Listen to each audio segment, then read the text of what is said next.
It's all me. Well, good afternoon, ladies and gentlemen. Certainly those who are joining us virtually and those who are joining us in person. My name is Bill Alexander. I'm the Chief Executive Officer of the National Law Enforcement Officers Memorial Fund, which includes the museum where we are sitting or standing right now. Uh, I retired after 25 years in law enforcement. I worked for the Prince George's County Police Department just outside of Washington, D.C. So I'm very humbled to have been able to spend the better part of my adult life serving in some capacity um, the community in which I served and the broader country in which I think all of us are so lucky to live and call home. The organization for which I work is most notably known for the National Law Enforcement Officers Memorial, which is right across the street from the museum. It's the place where today, right now, we honor, memorialize, recognize, um, pay tribute to more than 24,000 men and women whose names are inscribed on what we view as very, very sacred walls, remembering their service and sacrifice, and to some degree, I hope, helping to tell their stories, to tell their individual stories right here in this museum, but just as importantly, to tell the story of their profession. And that is what the museum exists to do, to help tell those stories. One of the most incredible and poignant stories that we tell here in the museum is right outside of the theater where I am standing, where Eagle One, the U.S. Park Police helicopter, which responded following the crash of Air Florida Flight 90, is hanging from the ceiling of this museum. It's one of the most incredible exhibits, maybe in any museum, but certainly in this exhibit, this museum, it is the absolute highlight of the museum, I think. And it helps tell the story of what Bruce has written about in terms of the worst day, not just the Flight 90, which crashed, but also almost at the exact same time, a derailment of a metro train near the Smithsonian. Just an incredible, incredible story. And I don't want to steal any of Bruce's thunder. I have no idea what he intends to say, but I will just add one anecdotal seed that I would like to plant in terms of what I came away from when I first learned about this story. And I remember seeing a number of the videos, and of course, I've sat through the exhibit, which is right outside. One of the really important takeaways that I immediately grokked onto was that at the time that this accident occurred, the chief of the U.S. Park Police, I think his name was Chief Herring, had been chief of police for the U.S. Park Police for all of like 3 weeks. And here this accident occurs, and Don and his crew are basically saying to the chief, trust us, put us in, coach. While visibility is horrible, Unreal. winds are high, the blizzard, it's the worst possible conditions to potentially go fly in. Not to mention the fact that a plane just fell out of the sky. And Don and his crew are saying, we recognize the risk. We want to go respond, making a purposeful, conscious decision to put themselves in harm's way. And that to me typifies and exemplifies the thousands, if not millions, of interactions by rank and file police officers all across this country almost every single day. Oftentimes completely unnoticed, many times completely unthanked, but there, before the grace of God go I, are the men and women every single day who say, put me in, coach. And so to me, that is the takeaway I have taken away from the Air Florida crash and the example of Eagle One standing out, sitting outside right where we are right now in the theater. So I don't want to belabor the point, but I'm so incredibly happy to be able to be a part of this discussion and also to allow this museum to host what I think is a really unique and compelling event.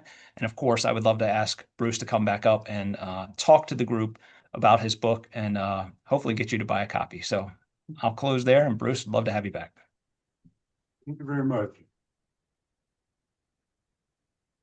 Thank you, Bill, and the staff of the museum. Thank you for having me here. Thank you, people, for coming out today on a Thursday afternoon, and everybody checking in online. I really do appreciate it. Um, uh, the I want to take it back to January 1982.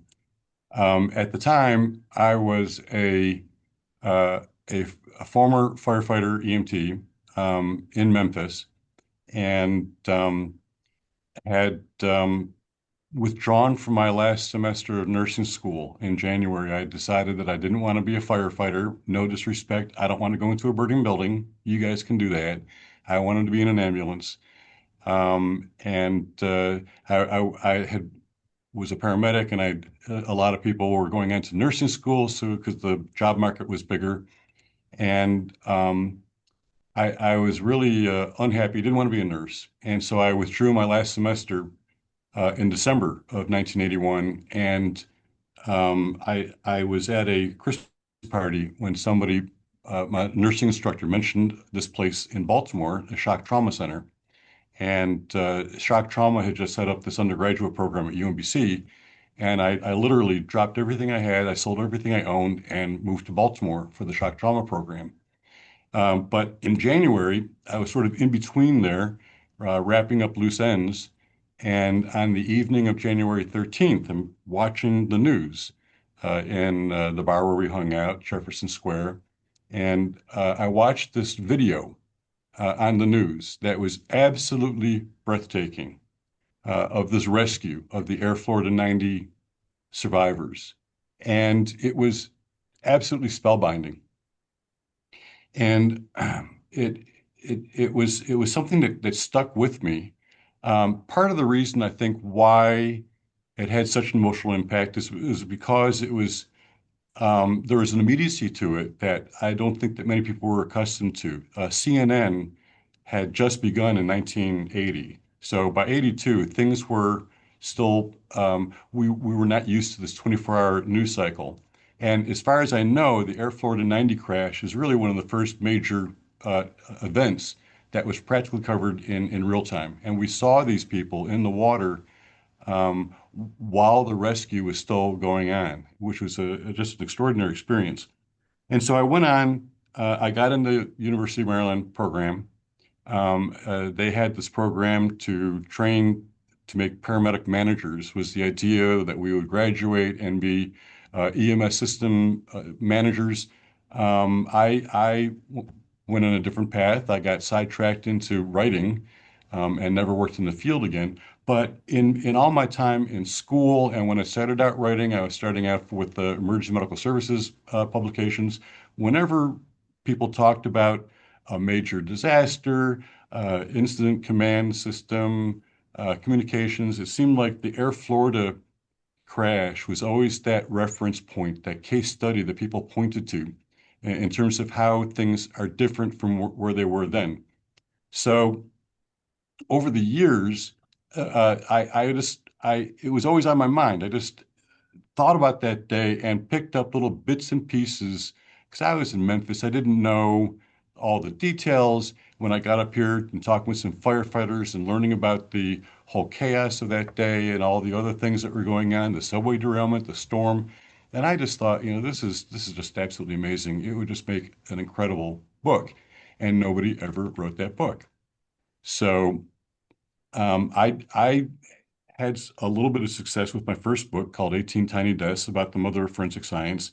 And I was in a position when you do a book, then your agent and the publisher and everybody says, "Oh, what you got next?" And Air Florida was right. I really, really, really want to write this. Absolutely, I've been wanting to write it since day one. And it was a real race against time because these people who are participants they're getting older. Some have passed on, and so it really had to be done as quickly as possible. And what I was faced with was having to track down 42, 43 years after the fact, people who were involved in an incident on this day back in 1982. And I spent literally years using every tool and resource that I could think of to track down people. I located the pilot of the helicopter, Don Usher, who will be joining us, the dispatchers who were involved in Virginia and Washington, survivors. I found people who were on the 14th Street Bridge. I found people who were at the Riverside. I found people who were on the derailed subway car. And so I had this extraordinary opportunity to document this day. There have been some portrayals. Of course, there was a made-for-TV movie in 1984, which was a made-for-TV movie, not terribly accurate. There have been some docudramas, but everything focused on the rescue of the Air Force survivors, which, granted, it was a really sensational incident, but it doesn't tell the whole story. There was much more going on, and I was very interested in. We talk about the links in the chain of survival, but how that whole thing unfolded. How did it happen? And what did first responders have to deal with? How did it all work out? And so that's what I aspire to do in my book. And in looking through various official sources, there were logs of radio transmissions. The fire department had a log of the dispatch of equipment and where it went and what time. I was able to piece together literally a minute by minute of documenting where people were and what they did. And so the book is sort of told in real time, experiencing it as it happened that day. And it's been a tremendous privilege to document it. I'm just really surprised that nobody's ever written about that day, and I feel fortunate for doing it. There, we have some people here today joining us who were really instrumental in that day. We have Steve Souder, who was the fire department, the DC Fire Department dispatcher, who was on duty that day, and Don Usher, who is the pilot of Eagle One, that's out in the lobby. And Steve, I would call on first. Steve um, has the most wonderful radio voice I've ever heard in my life. He's just got a tremendous voice. Interesting fact about Steve is that his first day on the job was April 4th, 1968, which was the day that Martin Luther King was assassinated. And riots broke out all over, and fires broke out all around Washington, and it had to be just a heck of a first day. It was really a baptism by fire, I guess you could say. But Steve had the steady hand, the steady voice on the radio that day for most of the day, and helped was really in the center of all of it and able to see things. Steve, can you hear? I can, Bruce. Thank you. Okay. If you would please, could you describe what that day was like for you? It had started out, there already was a big fire on the 13th and that morning on the Upshur Clinic fire. But what was it like in the center of the dispatch office? The information as it is coming in, how did things get rolling along in the dispatch office? Well, Bruce, first of all, let me thank you personally, and I think on behalf of many, many people, for having written this book, for documenting this story. You are correct in your reference to previous efforts with documentaries and made-for-TV movies. But I've read your book, and if anybody else has read your book, it's different. It really tells it like it is. And I'm glad that you were able to memorialize it before all of us pass on. So again, my thanks personally and on behalf of everybody out there. If you don't mind, I'm going to start this little story that you asked about a little bit earlier than just when I walked in the door. It was a Monday morning, if you will, early in the day. And I was asleep at home in a community called Montgomery Village, Maryland. I was doing that next morning. And I went to bed the previous afternoon or evening about 10 o'clock. And the phone rang. And it was, as we called it, headquarters. So when the voice said, "Steve, this is headquarters. We need you to come in," the obvious question is, why? And the answer was, well, we've got this huge fire at this vacant hospital called the Upshur Street Clinic. Well, I knew the building very, very well because in my time on the street, if you will, it was my first due area, and I knew how large it was. I knew it was vacant. I knew what a potential it was. And here, with snow coming down, it caught fire. So I said, "I'll be in, certainly." And they said, "We have invoked Plan E." Well, Plan E in fire department jargon is when you begin to call people back to duty because there is so much activity taking place. You need more hands to man reserve equipment, et cetera, et cetera. So I got out of bed. I didn't shave. I didn't shower. I didn't scrub my teeth. I just put on my clothes, headed out the door, kissed my wife, and told her where I was headed. And she says, "Be safe."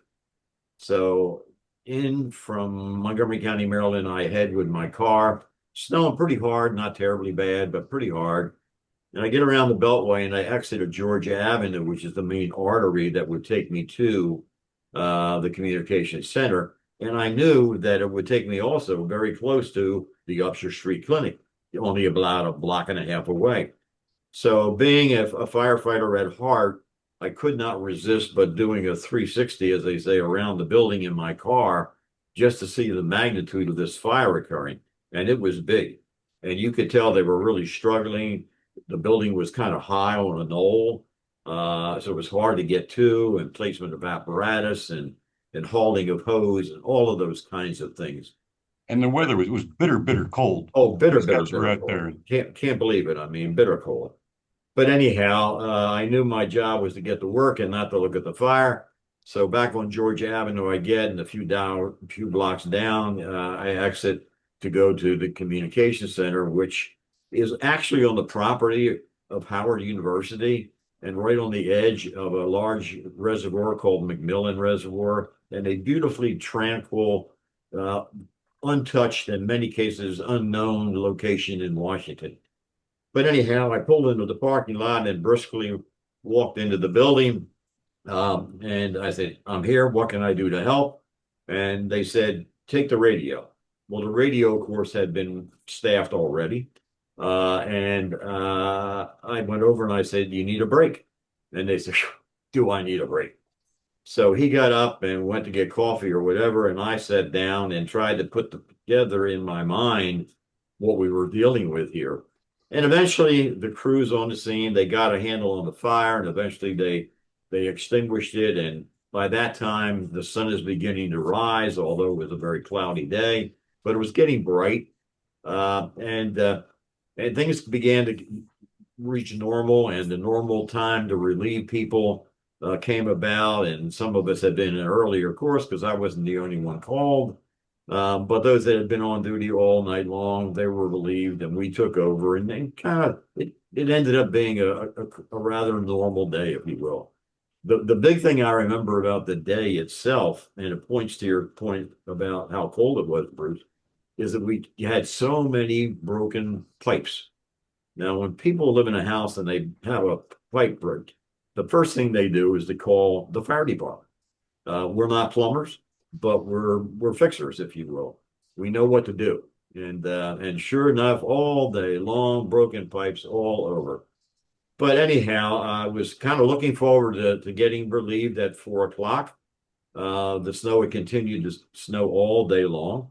And I kept looking out the window and kind of getting an eye full of where it was at and how much it was elevated on the parking lot and how much shoveling I'd have to do to get my car out and all those kind of things. And excuse me while I take a sip of coffee here, if you don't mind, Bruce. Sure.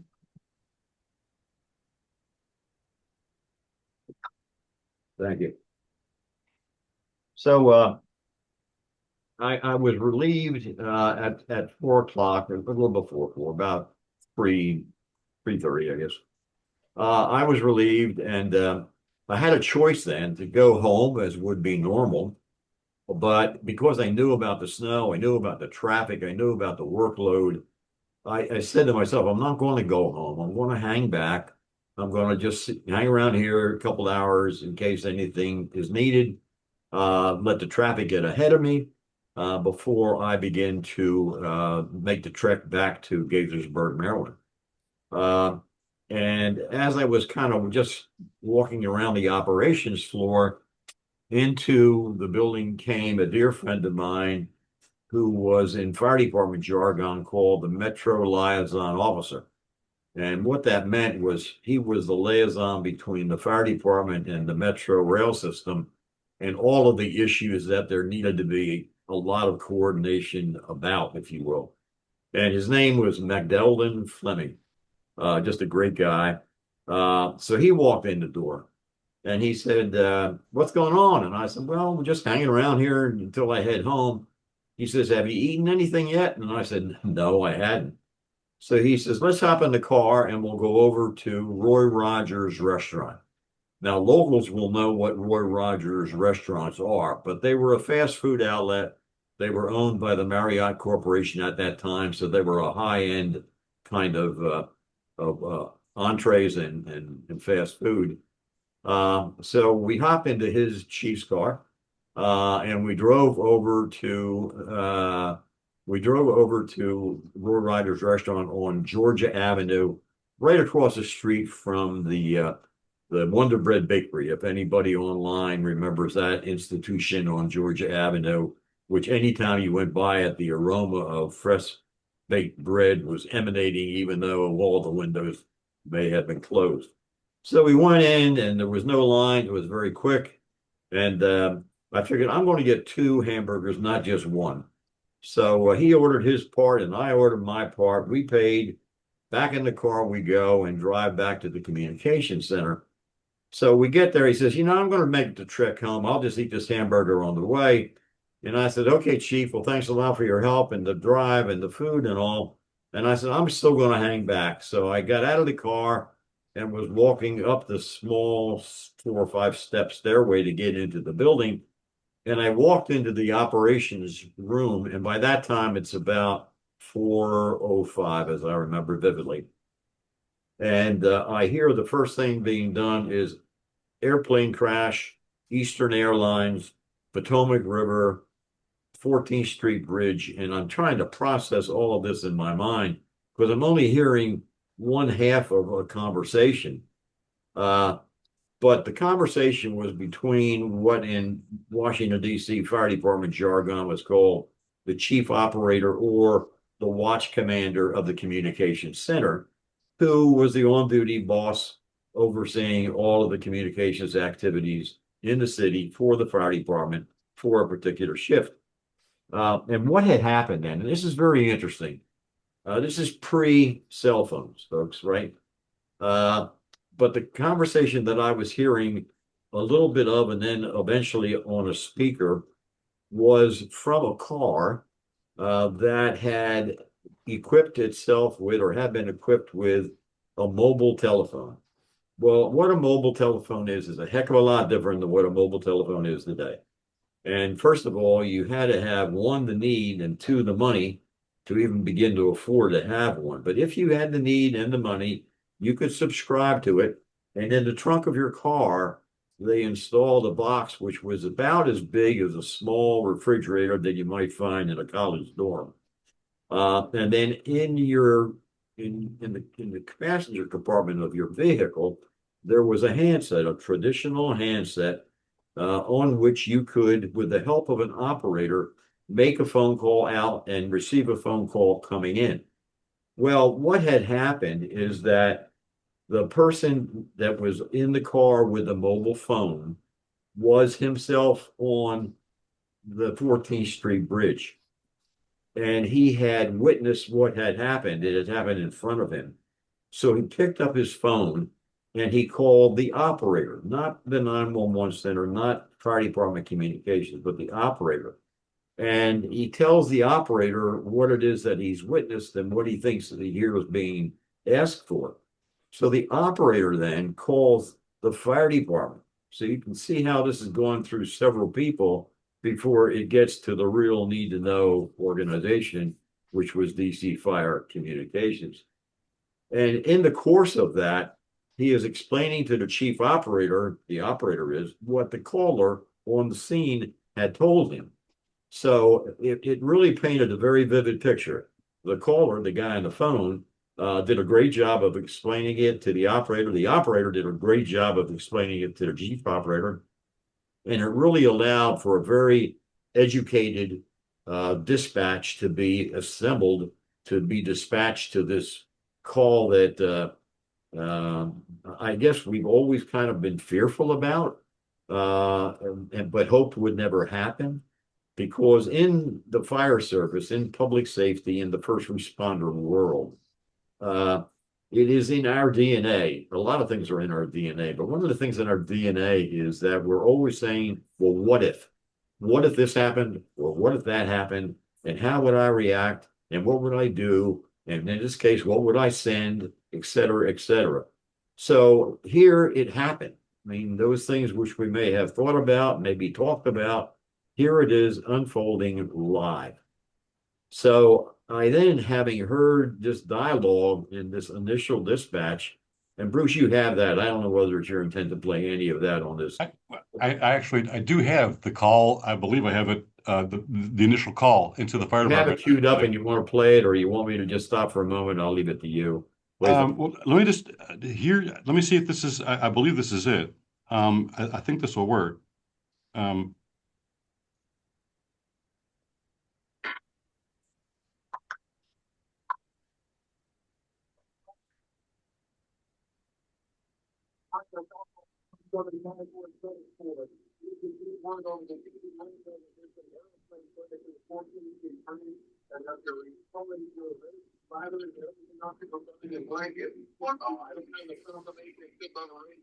Bruce, that's it, but I don't think anybody can really hear it clear enough for it to be meaningful. But what you were hearing is what I had just described. So I went over to the radio operations desk console and spoke to the person that I had been relieved by about 30 minutes earlier. And I said, hey, I'm here for you.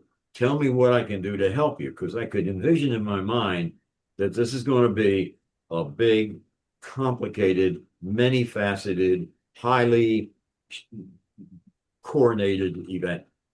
And one her thing to name point was out though. Denise. And I said, Denise, what can I do to help you? And we had a little technique that we call typing and talking.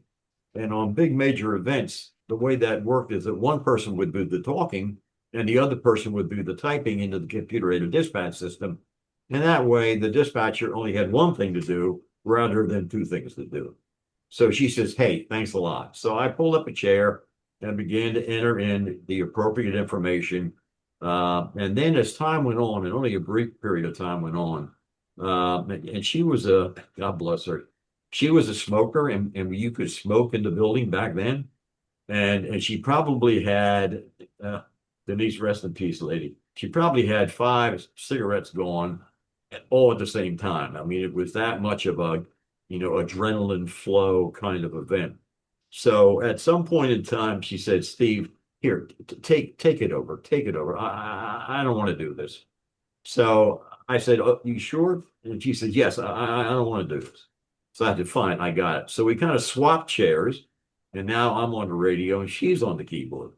And that really brought me into the event in a way that I had never expected to be just 30 minutes earlier when I was getting ready to get a hamburger and expecting to go home as soon as the snow cleared. So I'm going to take a break, Bruce, because I don't know where your story goes, but I want to support it in segments rather than one big dialogue. I appreciate that. A couple questions though. One, I want to point out though that there hadn't been a commercial airliner crash in the Washington area since 1949. So there was nobody who was working and alive at the time had any previous experience with such a thing. So this was all really, we have plans and you can plan for contingencies, but this has never happened. There was no previous experience for this before. How the information that was coming into you, I understand, was sketchy, incomplete, conflicting. You mentioned at first that it was reported mistakenly as an Eastern Airlines plane, and you didn't know. Did you know exactly where it had gone down, or was there some uncertainty about where exactly, whether the plane was on the bridge, in the water, on land? The reports were indeed conflicting. Some of them came from the airport itself and the airport's fire department. But none of it was so conflicting as to think it was someplace other than where I had been told, namely the 14th Street and the Potomac River. And you don't have to be very intuitive to understand what that would mean. I mean, you knew it's in the middle of a snowstorm. You got it on a bridge. And by the way, for those members of our audience here that may not know, it happened about 200 feet from the end of the 14th Street Bridge, where the 14th Street Bridge connects with Virginia. And because of the way the geography of the Washington area is laid out, the river, if you will, is owned by DC and Virginia not. So it's not one of these things where a line goes down the middle of the river. All of the river is the responsibility of the DC government and everybody that serves in that capacity. So you have this thing 200 feet from another jurisdiction. You have it at the end of a bridge. You have it about as far away as you can get from the location that the initial units would be coming from. You have it in the middle of a blizzard. You have it in the middle of traffic bumper to bumper for as long as the eye could see. And the eye could see only about 4 cars in front of you because the snow was so heavy. You have all of these elements at work here. And it is really, I don't know of anything in my life, and I've all of these 44 years since it, and 85 years, thank God for life in general. I don't know of any event that had all of the elements that this event had. I don't know of any event, and there have been a lot of events in the last 44 years across our nation. I don't know of any event that captured the imagination of the American public, that captured the imagination of journalists, of writers, of producers.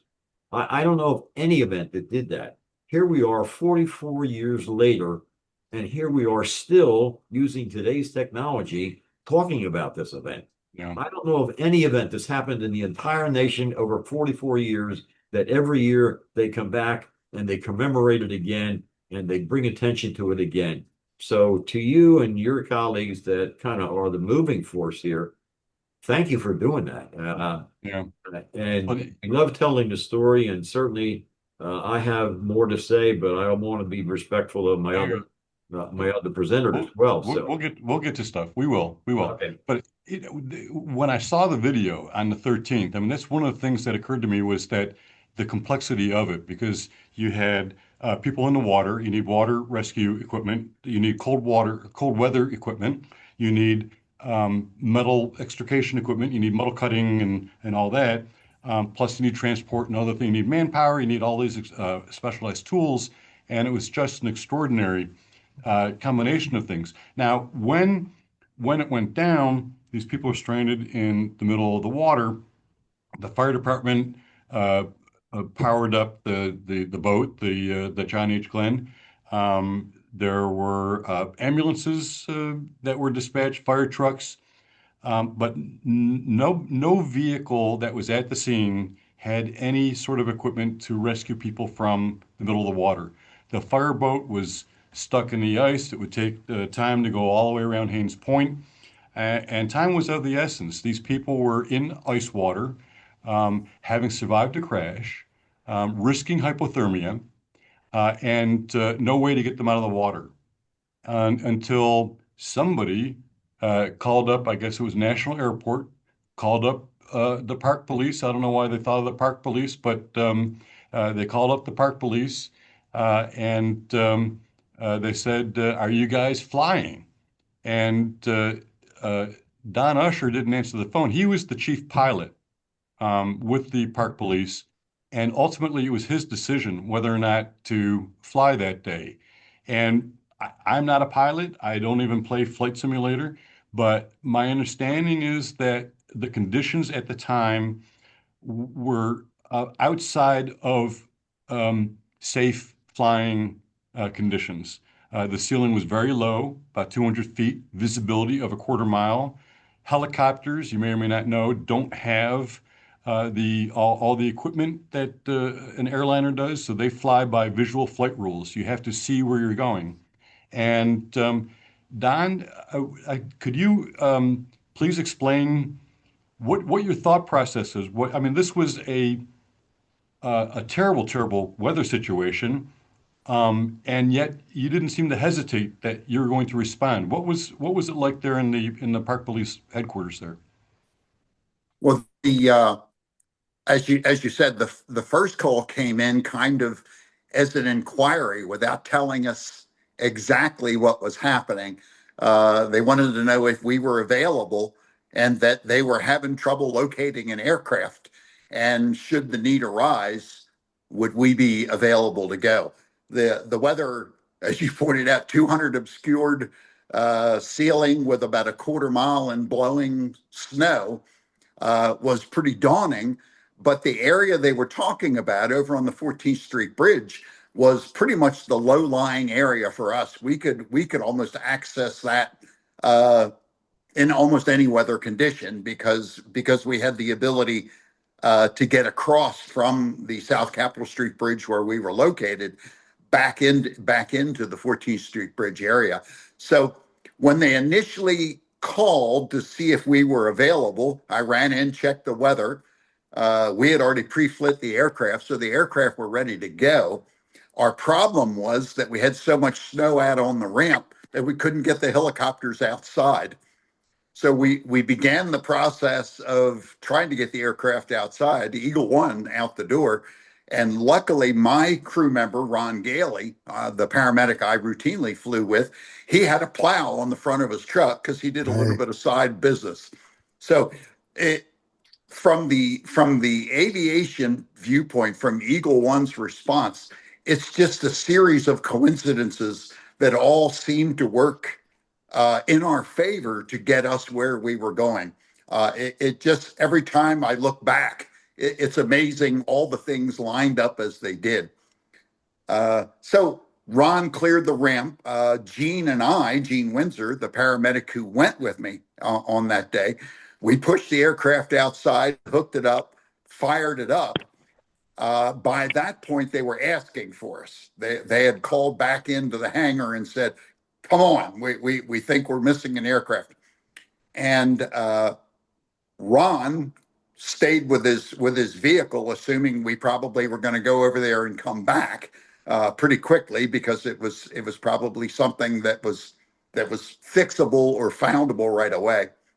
But for the weather, I had to decide to stay over the water where I had very little reference, peripheral vision reference to the height of the off the ground I was, or take the city.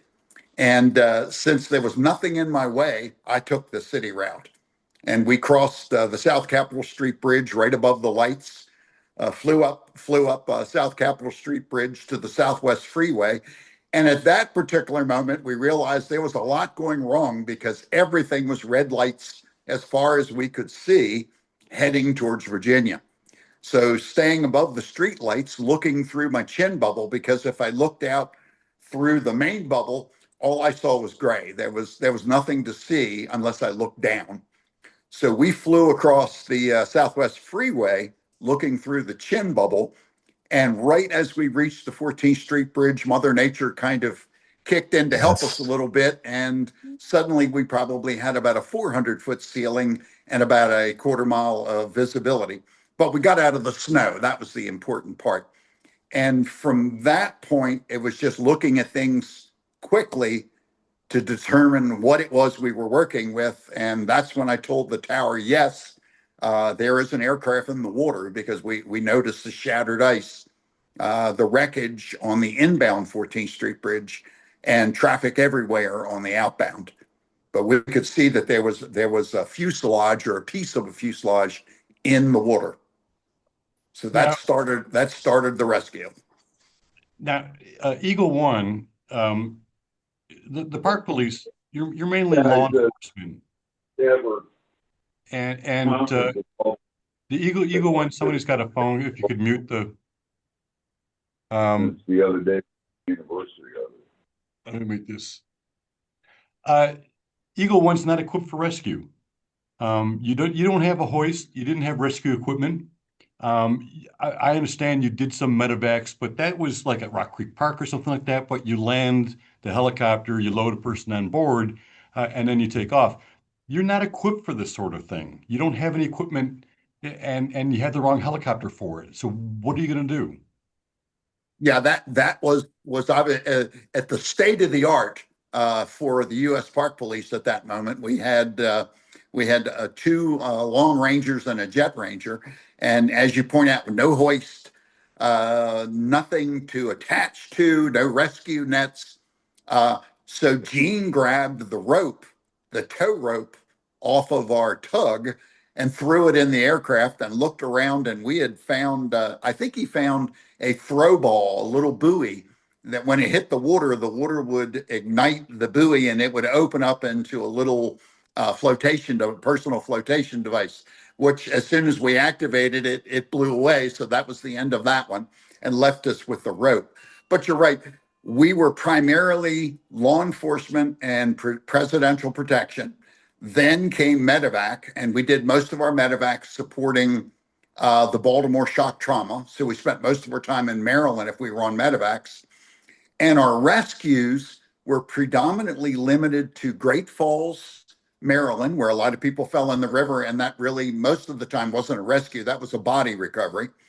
Or down at the Little Falls pumping station, because a lot of people thought they could take rafts over the Little Falls pumping station and they would get caught in the hydraulic on the other end of the Little Falls pumping station. And most of the time there, that was a body recovery too. But we did have some experience working around the water. We just didn't have any equipment that made us look like we were the Coast Guard. We were not the Coast Guard. And so how did you approach it? You see the people in the water. You and Gene are talking things out. How are you going to approach it, or what happened when you see these people in the water?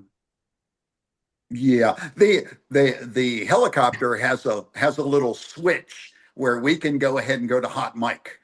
So Gene and I, even though we didn't work with each other, we certainly, on a routine basis, we certainly did the same things with different crew members all the time.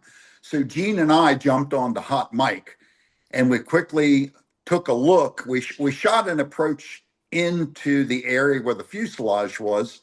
And if you've ever seen the video, we immediately went into a whiteout where we blew all the snow. So we were totally encapsulated in a snowstorm for about 10 or 12 seconds while I watched the ice underneath of me to make sure I didn't drift anywhere. And once the snow blew out of the way, we got a good look at the fuselage and identified 6 victims that were still above the water.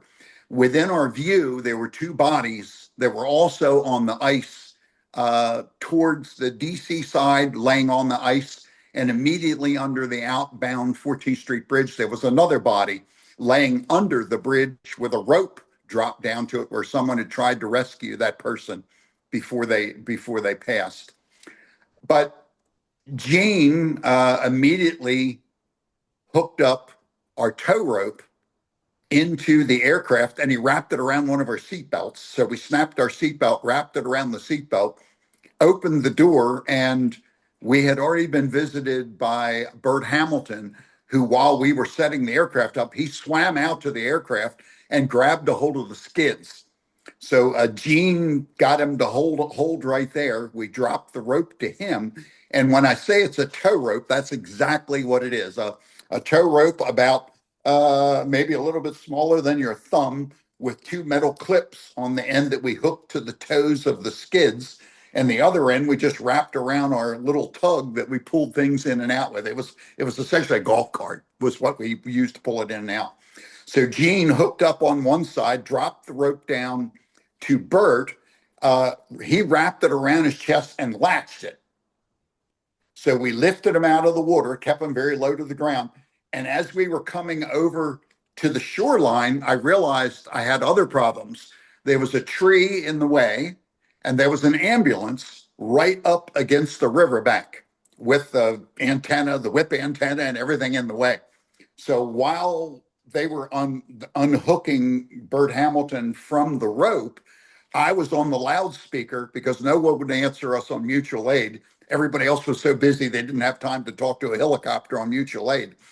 So I started yelling on the loudspeaker, and that's how I directed traffic on the shoreline, was speaking them without ever being to hear them back, but telling them to move the ambulance and somebody get that tree. And firefighters ran over and pushed the tree over, and they moved the ambulance out of the way. And we were able to drop off Bert, turn around, and head back for the second one. The second one turned out to be Kelly Duncan, and they handed the rope, eventually worked its way to her. What we didn't understand was she never clipped in. She wrapped it around herself and was holding She had it tucked the under her rope. arm. She's Yeah, she had holding it herself under up her like that. arm. Yeah, she never clipped in. So we picked her up to about 15 feet off of the water, flew her over to the shoreline.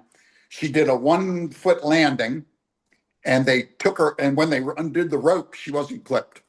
So once again, circumstance. How can these things happen? Before Kelly Duncan came to be on the shoreline, she had found a personal flotation device and put it on Patricia Felch.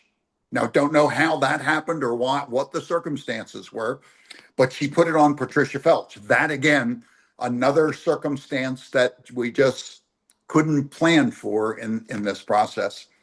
But after we took the stewardess to the shoreline, Gene said, "Don, this is taking forever. We've got to get some more help." So I asked on the loudspeaker for any other ropes they had, and they gave me a ring buoy with about a 20-foot line on it.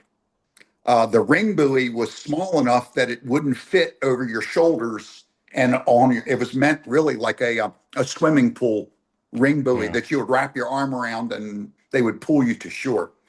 And that's what we used for the next pass. And we had all three of the survivors on the one side of the fuselage were coming with us at once. So we thought, okay, this is great. We've got all three. Patricia Felch couldn't hold on. She had the life preserver. She was out in open water. If she would have dropped off, we would have lost her and she would have drowned immediately.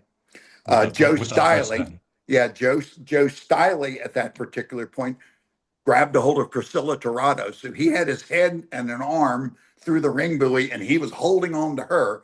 So we were dragging all three of them across through the ice until Patricia Felch dropped off. And when she dropped off, luckily with a PFD, she floated and stayed where she was. So we were okay.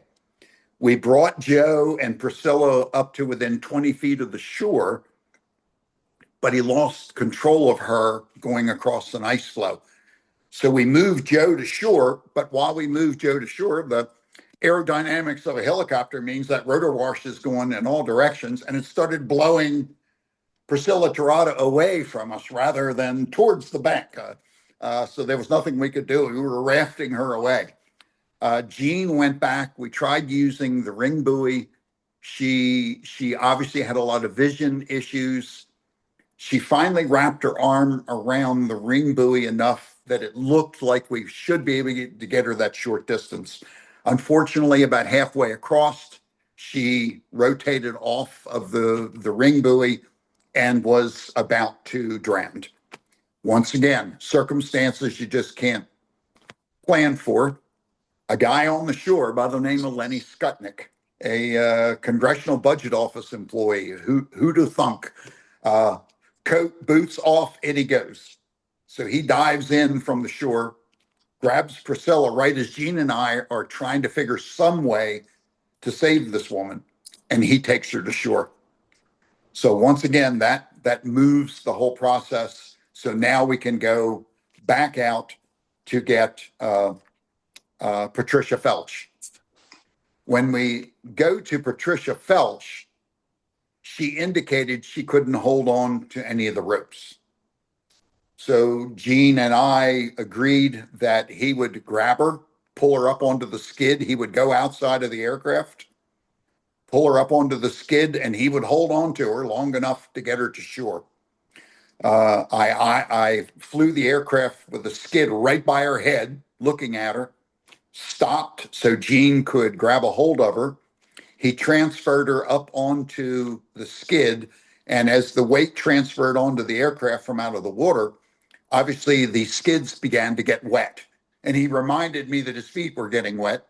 So I made adjustments for how deep the aircraft was sitting at that point and started a pedal turn to lift the tail rotor higher away from the water. And during the pedal turn, he got a good hold of her. And he said, I got her. And we zoomed her right to shoreline and dropped her right into the arms of the firefighters, which left the sixth victim. But when we went out, the fuselage had turned a little bit, dropped a little bit, and he was out of sight. We tried to locate Arlen Williams, but in earlier discussions that he was having with Joe Stiley, he had indicated he was either strapped in the seatbelt or he was stuck in the wiring and debris and couldn't free himself. And once Joe Stiley mentioned that he had tried to reach over to him and just ran into wire and debris, so he couldn't actually reach underneath to see what was going on. So we confirmed the passing of the individual that was all the way out on the ice towards the DC side. We looked a little bit further around to see if there was anything else we could do, and then lifted up onto the 14th Street Bridge and landed, because when we arrived, we had seen at least 40 people standing on the shoreline and assumed that these people had come out of this aircraft, that somehow they had managed to get to shore. So we had a lot of people that we still had to deal with. And that turned out to be a wrong assumption. But at the moment for us, it made sense that we had some people survive that were trapped around a fuselage and people all along the shores. So when we landed on the 14th Street Bridge, Gene jumped out of the aircraft, and as he was running down the 14th Street Bridge to find a firefighter to speak to get to a radio, one of them grabbed him and said, "What do you want to do with this other victim?" We then discovered that Patricia Felch, when she was brought out of the water, there was no room in the one ambulance that was on site. There was only one ambulance there the whole time. So they carried her up the hill, put her in a Metro bus, turned on the heater in the Metro bus for her so that she would warm up, wrapped her in blankets, and began a medical assessment of her in the Metro bus while they waited for an ambulance to get to them so they could haul her away. Gene and I, not sure what we were going to be doing, I arranged for one of the 5 U.S. Army Hueys, which had somehow come through the same horrible weather I did from Fort Belvoir, and we brought them over onto the 14th Street Bridge, and one of the Hueys flew Patricia Felch to the MedStar shock trauma unit in DC. So of the victims, only one of them made it to a shock trauma unit. The others went to National Orthopedic Hospital just off of 295. And as it turned out, their injuries were such that National Orthopedic, with a lot of help from everybody in the area, were able to deal with their injuries. And Patricia Felch had a lot of injuries, so it was good that she ended where she did. Yeah. You mentioned the coincidences, this fortuitous things. The day was full of these. There were people, there's the right person in the right place who took the right action. And I want to point out, you talk about your helicopter flight, so you're just sort of flying through the city, and that was a really, really dangerous flight. And when you're over the water, so many things could have gone wrong. There was so much debris in the area. All it would take is for something to be kicked up to the rotor. It could have ended up very, very badly. Nothing bad happened. And I want to point out that when Gene Windsor reached out for Nikki Felch, he was unrestrained in the helicopter. There was nothing keeping him in the helicopter. He's standing on the skid, and the only thing that attached him to the helicopter was the communications cord to his helmet. He was on the edge and could have easily have fallen in, which would have made things horribly worse. But I understand he was when you went back to look for Arlen Williams, he would have jumped in the water to help him if you'd spotted him. It seemed like Gene was pretty vested in this rescue. Yes, and he was considering jumping out of the aircraft to get Priscilla Tirado. And Just- luckily Lenny's intervention left us in the rescue mode rather than me trying to get Gene yeah, back up off of shore and then head back out. yeah. One thing I'm hearing from both Steve and from you, one thing that was chronic on that day were communications problems. The helicopter had the PMARS, the Police Mutual Assistance Radio System, and the fire department had the FMARS, a similar thing. And the PMARS was established for this reason. It would be a radio frequency that would, for all the departments in the area, and it was not used on that day.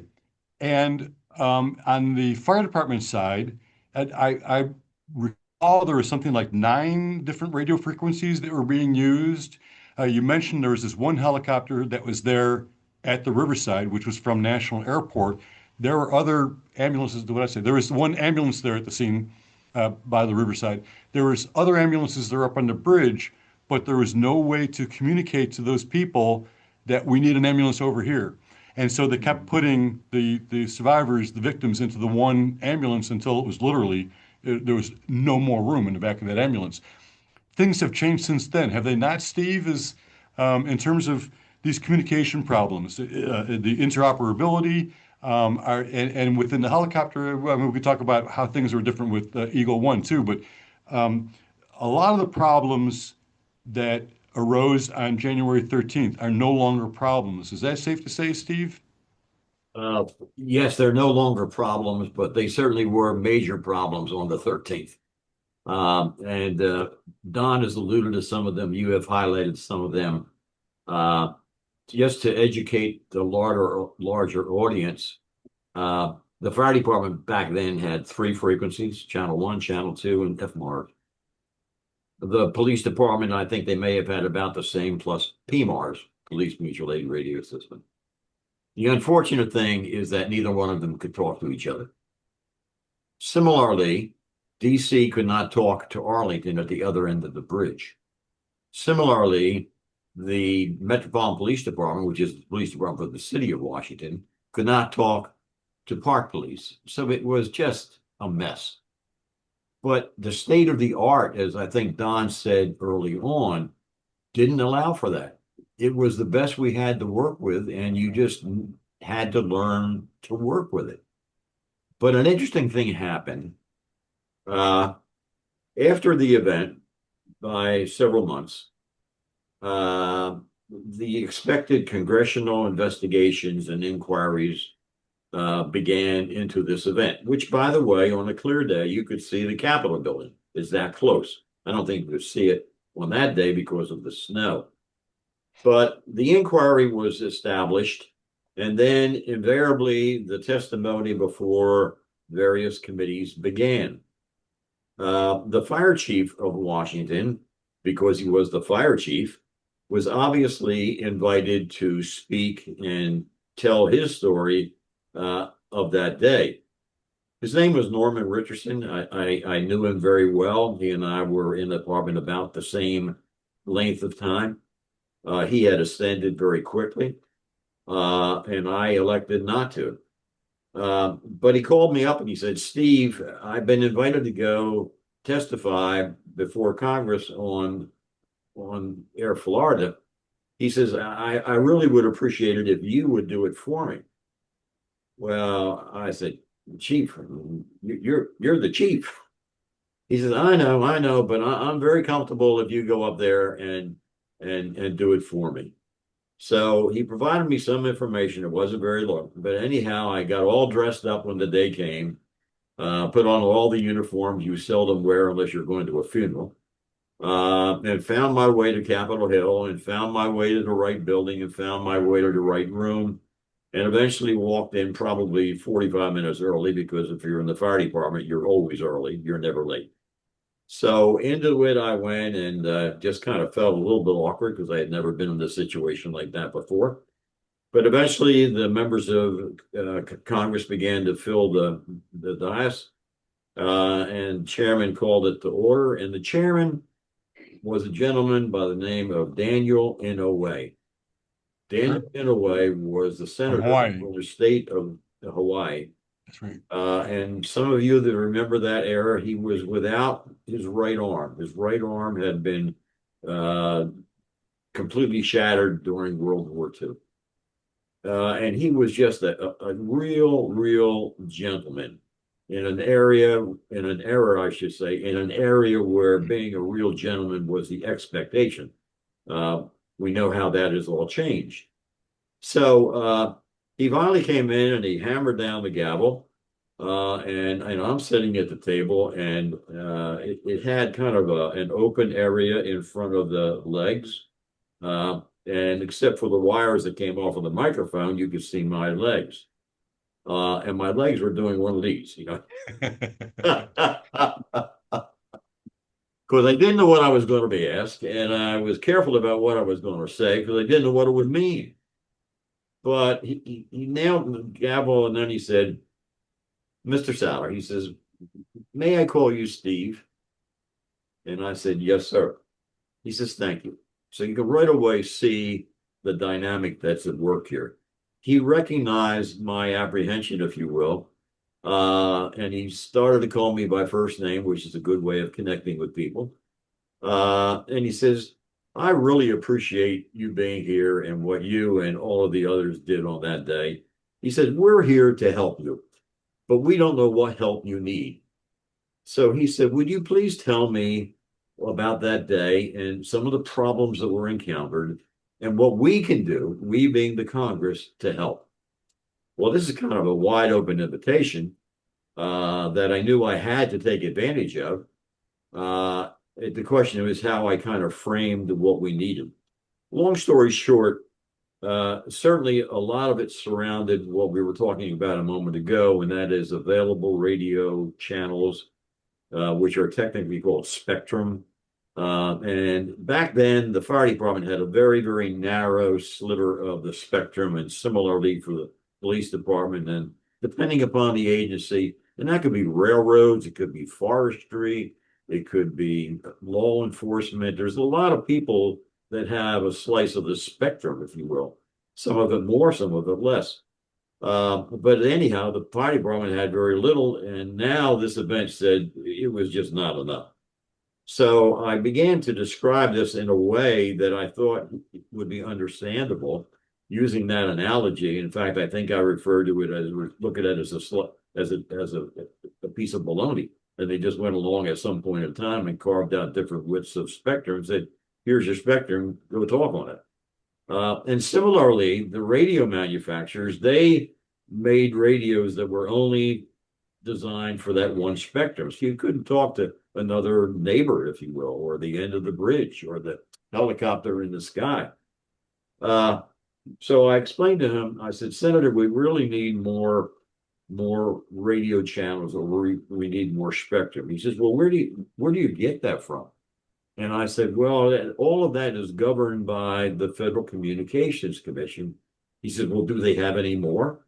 And I knew they did. And I said, well, they do, but it's already allocated to another user, if you will. He says, well, are they using it? And I said, well, I'm not sure, but they may not be using it. He said, I'll take care of that. And the meeting ended, not that abruptly, but the meeting ended. And what I now know happened is he went back to his office and he called the chairman of the Federal Communications Commission, and he explained in lay terms what we were talking about. And lo and behold, within 2 weeks' time, the Federal Communications Commission had made some rulings and changed the criteria, and a large block of spectrum was now set aside for use by public safety, law enforcement, and fire rescue and EMS for us to do with in a way that was way more efficient than what we were using at the time. Gigantic outcome of this incident. Had it not been for this incident, something like that may have happened, but this was the catalyst that made it happen just like that. And in Washington, very few things happen just like that. But it did happen. And then there were two issues. The radio manufacturers had to make radios that could talk on this new piece of spectrum. And public safety had to say, how are we going to divvy this up so that we allow a new allowance of spectrum to a wider number of people in whatever number they can justify. And that was a challenge that I happened to be able to be a part of. Very, very proud that I was, not immediately after, because I retired a couple of years later, but after I retired and I was working for the Arlington County 911, I had an opportunity to work on that whole project. And it's another thing for another day, but it really was a very, very significant outcome of the event. I remember with a smile on my face, my nervousness that day, but I also remember how that Senator Daniel Inouye, made me very comfortable to the point that I could talk to him, not dissimilar to where we're talking here today. So thanks for bringing that forward, Bruce. It's nice to, it must give you a good feeling to play that role in something that improved the entire field. It did, and I might add that over time it radiated out like a ripples on a lake, and across the United States, border to border, ocean to ocean, the whole public safety communications infrastructure and equipment and allocations changed over 20 years time. And the leader in all of that was the Washington area, because we got the spectrum first. And we could really make the case we knew what we needed to do, and we commenced to do it. People volunteered immense amounts of time. Jurisdictions allowed their employees that had that wherewithal and that skill set to work with it. But there's another component to it that deserves to be given a shout out, and that is the Washington Metropolitan Council of Governments. Yes, Which I covered that in the book. Very instrumental in improving absolutely things. And COG, because of the nature of the term, the Council of Governments, you can just imagine, there's 20 some odd governments in the metropolitan Washington area, and they all had a seat at the COG table, and they all dealt with region-wide problems in all manner of disciplines. It could be water sewer treatment, it could be electricity, it could be road infrastructure, it could be any number of things. And the Fire Chiefs Committee of the COG was very instrumental in working with this group of people that were working the channel part, and also in working with the FCC. So it really, they deserve an immense amount of effort. And for whatever it's worth, if you don't have I don't know where you're listening from, folks, but if you don't have a council of governments in your community, please remember this comment and please advocate for it, because it is a vehicle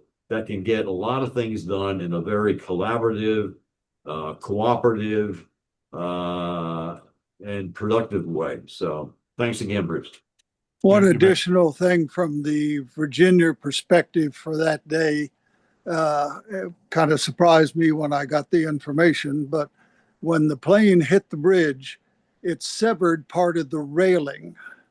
And the railing had all the communication cables between DC and Virginia in it. So it knocked out probably 98% of the ability to even call DC and communicate in any meaningful way. I did not know that. Thank you, Monty. Virginia, the first time we knew about the thing was a REAC operator named Evie White was the first one to go ahead and call us. So that's right. Just my quick tidbit there. Didn't mean to interrupt. No, I appreciate that. And I wanted to ask Don about what changed after January 13th. The Park Service got a new Eagle One. I mean, the mission changed a little bit with the Park Police. Well, most of the changes, obviously, for us were mission oriented. We immediately looked into rescue nets because we realized we had a huge deficit there. As we looked into, and we settled on some rescue nets that could be set up inside of the aircraft without having to use a sling or anything else. It just wrapped through the aircraft and hung between under the aircraft, and we could deploy in flight. The smaller one, that was a one person, and we had essentially a 4 to 5 person larger one that we would deploy before we took off. Washington National Airport grabbed one of those. They bought one for themselves to have it available. So any aircraft that came in support of another situation where they had people in the water and needed to get them out quickly, they could also utilize the larger net. And Great Falls, Maryland did the same. They also took a Billy Pugh rescue net up there for use by us or Maryland State or Virginia State or whoever responded to assist up there with the Park Service. The second thing was we also started shopping radios now that new frequencies were suddenly popping up. And we settled on a 9,600 channel radio that we could control both simplex and duplex. Wow. So instead of us flying to an accident scene out by Manassas and looking for red lights and flares, they would actually give us the frequency of the ambulance and firefighters on scene where we could talk to them direct. And suddenly we knew about wires and things that we had no idea. We were coming into land. They would tell us about the slope of the road, any recommendations they had, the patient condition. So that became a huge improvement for us. And one other thing I think that was an unanticipated benefit was that the people of the Washington metropolitan area started looking at, wait a minute, that's a police helicopter out there rescuing people. So the park police for a while could do no wrong. If we flew over Alexandria at 2:00 in the morning on a medevac coming into the Washington area, the citizens would call the tower and say, who's that helicopter flying around out here? And they'd say, that's Eagle One on the medevac. They'd go, oh, okay, never mind. That's okay. That's fine. That was Eagle One, no problem. Yeah, goodbye. And they'd hang up. So it certainly helped us, and it certainly brought us more attention to the point that, as you pointed out, in 1989 and 1990, we also, the park police acquired its first Bell, essentially a Huey, which was then we moved up essentially to a 13 to 15 place aircraft with a rescue hoist with all of the equipment on it that it would have breezed through the Air Florida incident, picked everybody up on the first pass, took them all to shoreline, and that would have been the end of the rescue. So there were mission improvements, communications, equipment, larger aircraft. All those things came as a result of Air Florida. Yes. Yeah. Air Florida was a tragedy of just unimaginable magnitude. The lives lost. It was just it's heartbreaking. But I think that the lessons learned from that day in all the different areas, from aviation, from the law enforcement, the fire service, dispatch, communication, from how planes are maintained and de-iced at airports. The people, anybody who travels today, anybody who relies on fire EMS benefits from things that happened on January 13th. And we're all, I think, better off. Our quality of life is better. We're better equipped for these things in the future. Before we run out of time, I wanted to open things up and ask if people had questions, wanted to talk to you guys, whether people who are online or here in the room, if anybody would like to has a question or something you want to bring up. People are quieter. Yes, sir. Just want you mentioned the live coverage in CNN. Yeah. I worked for CNN. Okay. 35 years, and I was one of the first people from CNN on the 14th Street. Oh, really? Yeah, and I'm also very good friends with Steve. Steve? You got a buddy here, Steve. We have a CNN fellow who was here with CNN. He was one of the first CNN people. What's your name? Vito. Vito's here. Vito, hello, my friend. A little story about CNN. You mentioned earlier about CNN was a new network and they had just begun to do their thing, if you will. And remember the story I told you about my battalion chief friend, McKeldin Fleming, who decided to go home to his home in Wheaton and eat his hamburger along the way. Well, by the time he got home and sat down for dinner, by that time, the metro train crash had occurred. So we're, 45 minutes maybe after he left me off. And he's sitting there at his dining room table, eating dinner with his family and watching CNN News from the 14th Street Bridge. And then, of course, he got on the phone to do some stuff with Metro, and that's another story that maybe you'll get to and maybe not. But my point is that that was CNN's kind of introduction to live news from the scene. And Vito, thank you for being there. I know that story really well, and it's a great story. And Vito, thank you for all you've done in your long, long career. I would, if there aren't questions, I would like to point out again, if people missed it earlier, that we have present online Charles Pereira, who is a park police photographer who shot these iconic black and white photos of the rescue. That they're all over the place. You see the Kelly. You see Nikki Felch hanging from Gene Windsor's boot. That's Charlie's picture. The overhead shot of the helicopter over the water. These gorgeous, gorgeous, unbelievable photos. Charlie, is there, you want to talk about what you experienced that day? Thank you, Bruce. That day, as everybody's mentioned already, was unusual to say the least. I happened to be called into our communications center that's at Ohio Drive, right across the river from the airport. And I was hanging out because my boss had said, "Hey, Charlie, go get some, we're getting ready to put out the Park Police annual report, and go get some pictures of cops doing good stuff in the snow." So I was waiting in the communications section for our field commander to show up and talking to the guys. And there's a red crash phone in the communications center, and it rang, and it never rings. And I'm listening to half of the conversation, and I'm hearing, what? Airplane, maybe in the river. And at the park police, when you work for a police department or a fire department, you're always listening for little clues that give you a little bit of an advantage on time-wise.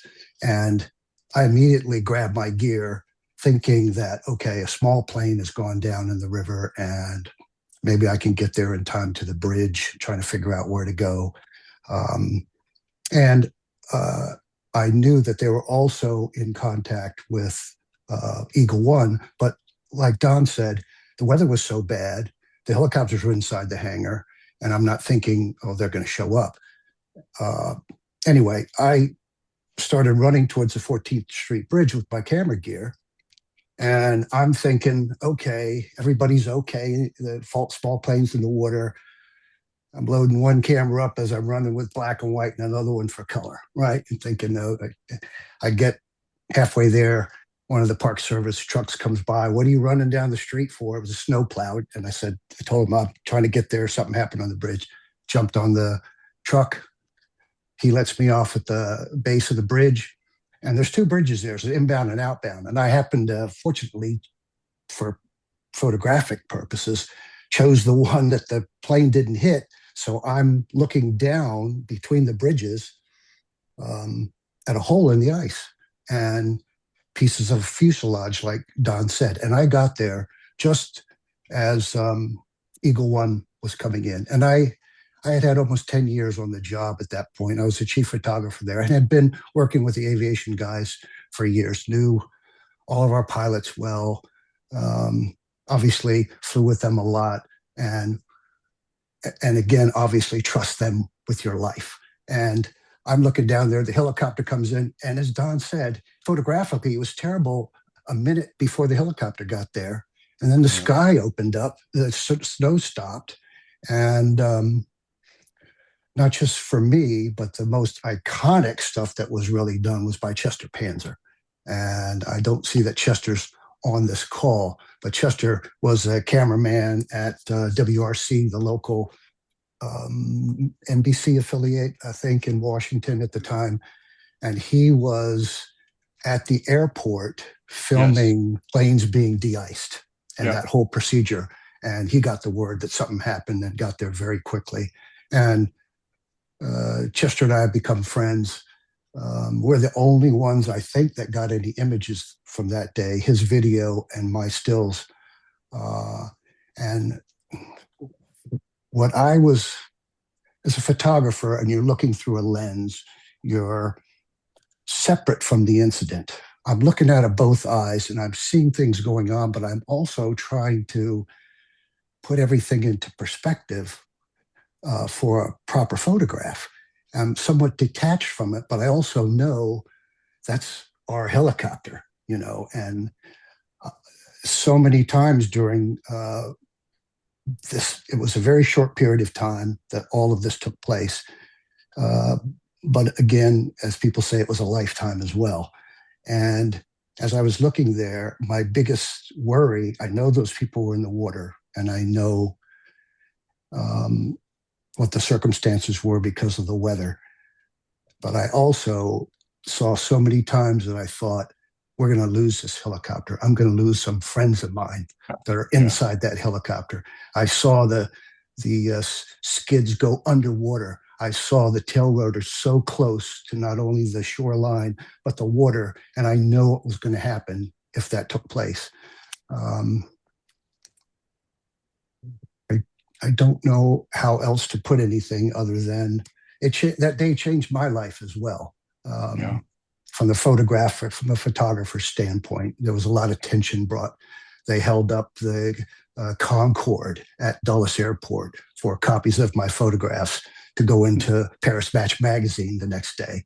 There were these crazy things that happened that unfortunately were about, it was about the loss of life, but it was also about the courage of so many people that day that gives us hope. I feel the same way. It struck me that so many people stepped out of their comfort zone to walk in the snow and to stand in the snowdrift or walk in the water to help people that they don't even know. Really restored my faith in humanity. It was an extraordinary day. And I just want one last thing about the photo. It was just a coincidence, but visually, the snow and the black and white, it lent itself to that. It just looked so good with the stark white snow and the dark black water. They're just gorgeous, gorgeous photos.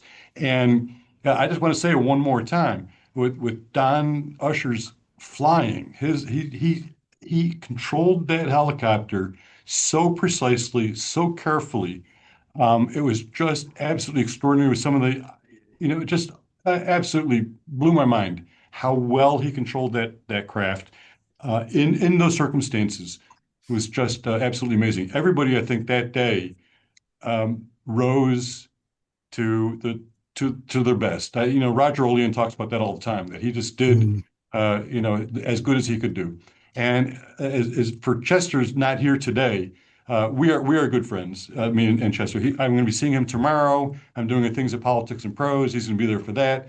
But Charlie took the video. If you go look at the Eagle One, the video that's displaying in the lobby that shows Priscilla Tirado floundering on the ice, and it's the close-up one. That's all Chester Panzer's video. Just absolutely extraordinary. And he, in talking with him, I know that he was concerned that he was recording, that he was going to record people's deaths. It was so dicey that, he was torn between, you just can't watch this. These people are floundering and drowning right in front of him. You did your job, he did his job, Don did his job, and Steve did his job, and everybody came through it. But it's a I think that day is a testament to the professionalism of the first responders, everybody, the first responders, so the park police, the media people, the fire, police, EMS, all of them. It was people at their best that day to save lives, and I think that it says a lot. But are there other questions, or anybody would like to? If not, we can sort of wrap things up, and I got some books here I can sign if anybody wants them. But Hey, Bruce, I saw want, one question appear okay, at the yes. bottom of my screen from one of your attendees. Oh, I didn't see it. Uh, something about how things had changed. I couldn't read it that quickly. How would the system be different? Oh, that's a good one. How would it be different today with thousands of calls coming in? I guess that could be a problem today when because now everybody has cell phones. When something happens, do hundreds of people call in to 911 all at once? And Well, absolutely they do, and it's a blessing in disguise. There certainly were thousands and thousands of calls where you get one phone call and it's sketchy, and you complained, if you will, or talked about the inadequacy of no information. Fast forward 20 years or more, and now an event like that will bring hundreds of calls, and you complain because everybody's reporting the same thing. yeah, But clearly, it is better with the advent of cellular technology and the ability of people to call. And that is also an area that I think deserves just a little bit of attention, if you don't mind. Uh, if you've watched the news in recent years, you'll hear a lot of interviews from the scene of whatever's going on, and they'll talk about incident command and unified command. And to many people on this call, that may resonate, you know what that is, and to other people, they may not know what that is. But back to January 13th of 82, there was no incident command system. Because it was what it was, all of the public safety agencies in the Washington area, and certainly the fire departments, were silos unto themselves. They didn't talk to each other very often. They didn't operate at the same event very often. They didn't ask each other for help very often. The way they structured their radio system and the way they marked their fire apparatus and the way they did this, that, and the other thing was all independent. And that certainly did not work to anyone's benefit in a major event like we've been talking about here. But as an outgrowth of some major early wildland fires on the West Coast, there was developed this incident command system, which is designed to put structure and a hierarchy of players into the incident command network. That really was given a kickstart because of Air Florida locally. And in very short order, the entire metropolitan area, and largely with the auspices of COG, began to talk to each other, collaborate, cooperate, help each other out, et cetera, et cetera, et cetera. So today it's just part of our jargon. We don't even think about where it came from.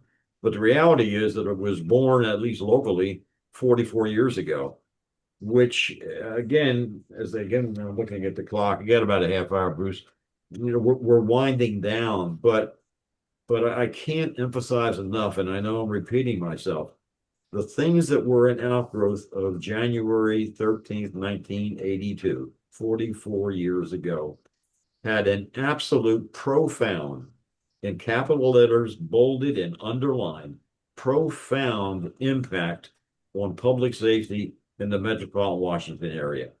And to everybody that was involved with that, whether they were a firefighter, a patrol officer, a 911 person, or anywhere in the hierarchy, up or down, you all had a role and a part in that because it happened on your watch.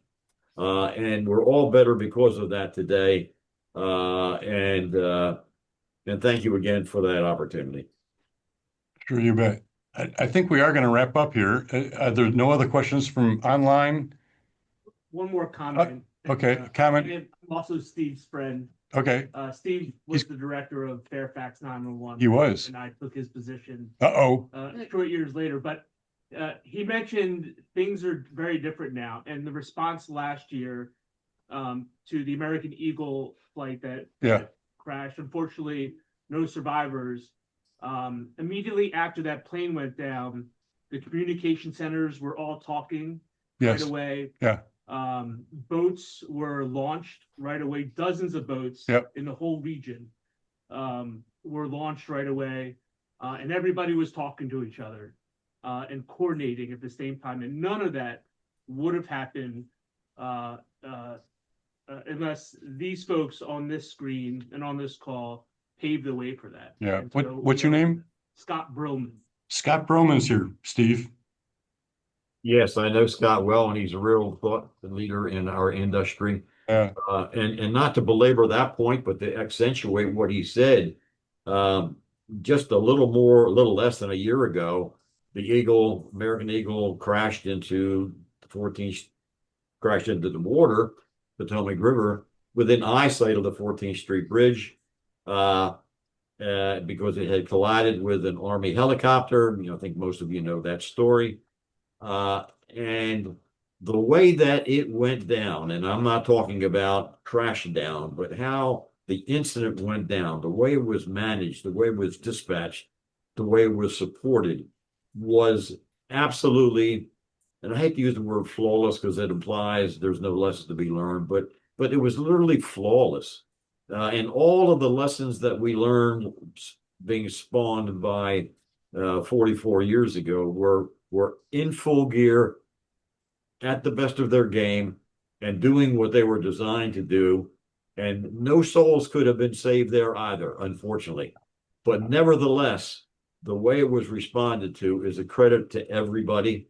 And I'm just so proud to have been a small part of that evolution over 44 years.